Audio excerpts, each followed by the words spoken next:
ಗಾಂಧಿ ಅವರ ಹೆಸರನ್ನು ಅಳಿಸಿ ಹಾಕಲು ಪ್ರಯತ್ನಿಸುತ್ತಿರುವ ಕೇಂದ್ರ ಸರ್ಕಾರಕ್ಕೆ, ಮಹಾತ್ಮ ಗಾಂಧೀಜಿ ಅವರ ಹೆಸರನ್ನು ಅಳಿಸಿ ಹಾಕಲು ಪ್ರಯತ್ನಿಸುತ್ತಿರುವ ದುಷ್ಟ ಕೇಂದ್ರ ಸರ್ಕಾರಕ್ಕೆ,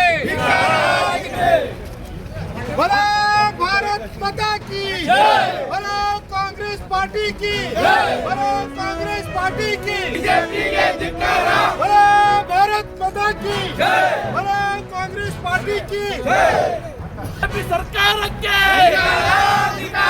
ಗಾಂಧೀಜಿ ಹೆಸರನ್ನು ಕೈ ಬಿಡುತ್ತಿರುವ ಕೇಂದ್ರ ಸರ್ಕಾರಕ್ಕೆ. ಮಹಾತ್ಮ ಗಾಂಧಿಯವರು ಒಮ್ಮೆ ಕೊಂದು ಹೋಗಿದ್ದೀರ ಗೋಡ್ಸೆಯವರು ಊಟ ಹಾಕೊಂಡ್ರು. ಯಾವ ದೇಶಕ್ಕೆ ಸ್ವಾತಂತ್ರ್ಯವನ್ನು ತಂದು ಕೊಟ್ಟಿದ್ರು ಅಂಥವ್ರನ್ನ ಗೂಟ ಹಾಕಿದವರು ಗೋಡ್ಸೆಯವರು. ಗೋಡ್ಸೆಯವರನ್ನ ಸಪೋರ್ಟ್ ಮಾಡುತ್ತಿರುವಂಥ ಬಿಜೆಪಿ ಹಾಗೂ ಬಿಜೆಪಿ ಸರ್ಕಾರದವರು ಇಂದು ಮತ್ತೊಮ್ಮೆ ದೈಹಿಕವಾಗಿ ಎದುರಿದ ಸಹಿತ ಮತ್ತೊಮ್ಮೆ ಗಾಂಧೀಜಿಯನ್ನ ಇವತ್ತು ನರೇಂದ್ರ ಮೋದಿ ಅವರು ಅಮಿತ್ ಶಾ ಅವರು ಸರ್ಕಾರ ಕೊಂದಿದೆ.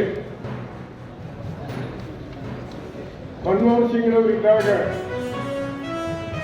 ಬಡವರಿಗೆ ಉದ್ಯೋಗ ದೊರಕಲಿ,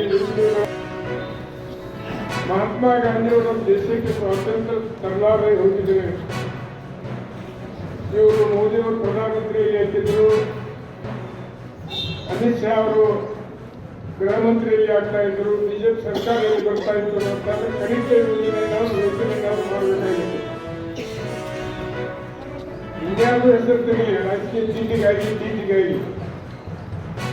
ಆದರೆ ಮಹಾತ್ಮ ಗಾಂಧಿಯವರ ಹೆಸರನ್ನ ಬದಲಾಯಿಸಿ ಬೇರೆ ಹೆಸರು ಮುಖಾಂತರ ಏನು ಕಾರ್ಯಕ್ರಮ ಸಭೆ ಕಟ್ಟಿದ್ದಾರೆ, ಇದು ನಾಚಿಕೆಯ ಕೆಲಸ. ನಮ್ಮ ದೇಶದ ದುರ್ದೈವ. ಯಾರು ಸ್ವಾತಂತ್ರ್ಯವನ್ನು ತಂದುಕೊಂಡಂತ ಮಹಾತ್ಮ ಜಗತ್ತಿನಲ್ಲೇ ಮಹಾತ್ಮ ಇಸ್ಕೊಂಡವರು ಇವರೊಬ್ಬರೇ, ಇನ್ನೊಬ್ರು ಯಾರೂ ಇಲ್ಲ. ಅಂತ ಮಹಾತ್ಮನನ್ನು 2ನೇ ಬಾರಿ ಇವತ್ತು ಕೊಲೆ ಮಾಡಿದ್ದಾರೆ ಕೇಂದ್ರ ಸರ್ಕಾರದವರು.